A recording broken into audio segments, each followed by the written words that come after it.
So today's about Argentina and its food culture. And I fell in love with the vibrant flavors of Argentina, from the choripan to the grilled sausage in the crusty bread, bursting with so much flavor, to the medialunas and all the dulce de leches and a breakfast that feels like an adventure. Katrine and I had every plate and flavor except the time we got food poisoning.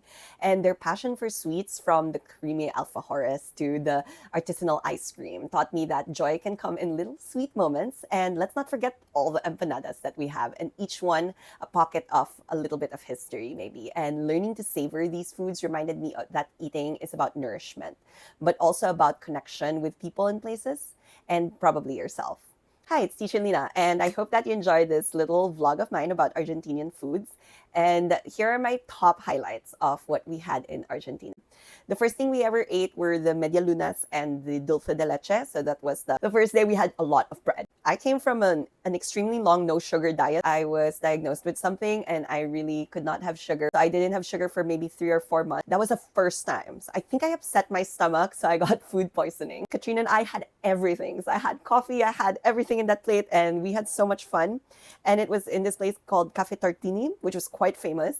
So that was what we did on our first day. We said, we're going to get this out and we're going to make sure we're going to eat. So we were eating everything. And then the next day, our stomachs were upset. And we had like the alfajores also on that day. By the way, it's like a giant, like it looks like a macaron, and a macaron with dulce de leche in the middle. All the ice cream. You guys, they have so much, all kinds of ice cream everywhere. One thing we looked up and I found on the Japanese channel is, of course, the chimichurris. You guys have to try chimichurri on steak. We didn't have steak, but I did buy a lot of jars of chimichurris to bring home, and I bought a lot of dulce de leche to bring home. And there's a specific brand, I'm going to put it out here. That was the famous brand. We found it in the San Telmo market, which we were very, very nearby, which you guys should also check out. And then we had so much empanadas. I love the empanada. Actually, empanada is like one of the things that they always say you have to try when you're in Argentina. And I will have to say, because I just came from Barcelona, empanadas were top notch in Argentina. And I could not have had a better empanada, no kidding. And it was so good, especially the cheese that was inside. It wasn't like the regular kind of just cheese. It was a little bit more chewy and doughy. I loved it so much. And I cannot to this day forget it. The choripan, I think, was the highlight, because we had come from food poisoning for 2-3 days. And then I could not move anymore for like the next 2 days. And Katrina and I were just like on the bed, and I had to go to Teatro Colon the next day, and I was going this. So if you guys get to try the choripan, it's near the La Boca Stadium.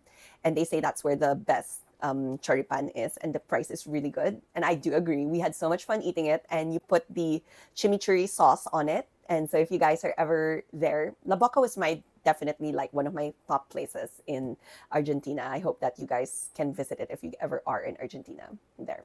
Again, I'm doing these vlogs on food because I am again talking about my relationship with food as a dancer.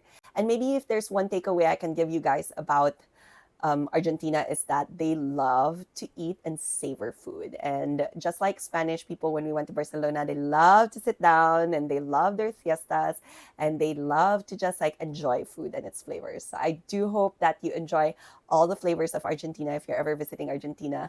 And I hope you enjoyed my vlog. And don't forget to try all the recommendations out. And there's no one place, there's so many places to try these things, but I definitely would recommend bringing home the chimichurri in a jar. And we bought a lot of salt also, because apparently they're quite famous for salt. So I did buy some groceries, because groceries are the best type of omiyage.